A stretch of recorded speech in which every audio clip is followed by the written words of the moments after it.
twagaana okupewa bakoze buli kimu abaana bakubwa baasibwa n'abangi battibwa naye tetwapewa twaguma tulina okugusa ensonga. Omukulu Bobi Wine akakasizza agambye nti no si waakupowa alina munanga ate okuggusa ensonga. Abadde akakasa esaidi eno wali munanga ate emukono byengenda okubeera nga nkutuusaako ko mu maaso awo kosaate ne Palaso ne mami we wano kosaate ne mwana mwezi munanga ate muyite Pesti Vibes bampite Jaminati nsinzira ku Jaminati Yogi wabula likinga video kosaate n'okusubscribinga kasita obeera nga tonaba. Bobi Wine yabadde munanga ate wali mu Mukono municipality Mukono South yabaddeyo wabula kulale eno gye yabaddeko ko wali Mukono munanga ate South yakakasizza muganda wange omusajja yayogedde ebigambo wano statement yabadde mpanvu muko yagambye nti balina munanga ate okuggusa ensonga si waakupowa kansooke nkuweko munanga ate akatambi kano ndyoke nkomewoko ne Palaso. Siyinza kumala budde nti mbasaba akalulu kubanga omuntu yenna asobodde okutuuka wano ng'amagye geetoolodde nga poliisi yeetoolodde nga muyise mu tiyagaasi nga muyise mu mbooko bannange mwe muli balwanyi mwe muli Bakyagulanyi. Siyina kubuusabuusa mutima gwange nti buli ali wano Kyagulanyi wa wano. Kati ensonga ezindese ziri bbiri. Ensonga esooka yakubazaamu maanyi kubagamba nti baana ba maama twawangudde dda Museveni twamuwangudde dda. Museveni tamanyi kyakutukolera. Museveni ali confused. Honorable Maseruka kuŋŋaanya emaali yaffe.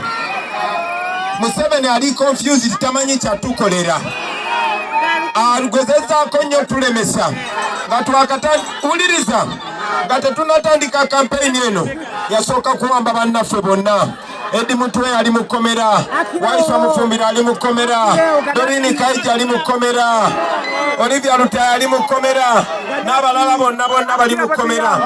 Naye twagaana okupewa bakoze buli kimu abaana bakubwa baasibwa n'abangi battibwa naye tetwapewa twaguma tulina okugusa ensonga.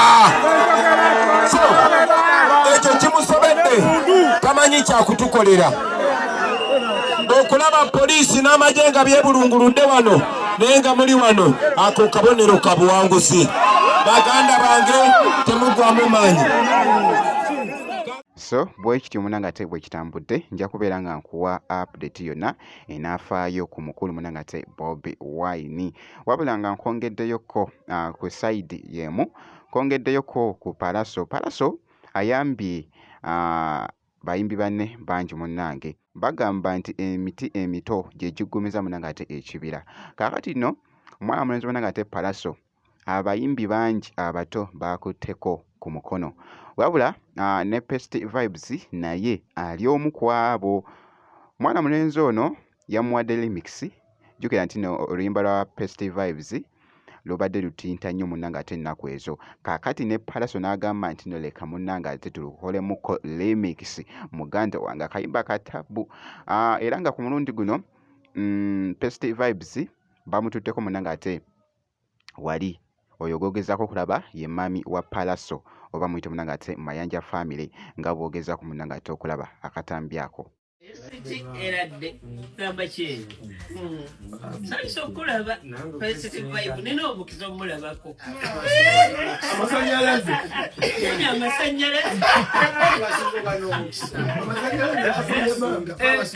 ayi wuliro nze simanyi bwendifaaniwo era nyoyera tuze tukunyumyako ne mumoto bengamba Pesti akubye oluyimba walutaddemu Vibe buli kyonduwulira naye tuno bwe yalukutteemu n'alwanika nnyo musango ne ligenda waggulu bali kukola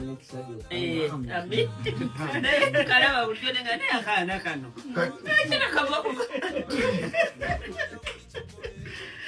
kati nonze Pesti omwaga obiwulidde nokola obuyimba noga mama ng'akwagala nnyo kati ye bulijjo omunyumiza ndooza nga takitegeera naye Katonda akoze ekintu nsanyusa okuba mukusanzeewo era mama otudde twebuuzizza n'ogamba manne mmaze nenfuna omukisa ogulaba ku Facebook bulijjo okalaba ku kanane akaana kano kaita nakaana kuba ndaba katono kabadde kakutte wali etabbu mwana mwenzi bona ngate Palaso Kosate ne Pesti Vibes ino bwenti muna ngate bwenkoze kakasa nti weekuumira ku Geminati Yugi ebisigadde byonna tujja kubeera nga tubikutegeeza kasitona habeera ng'osubscribinze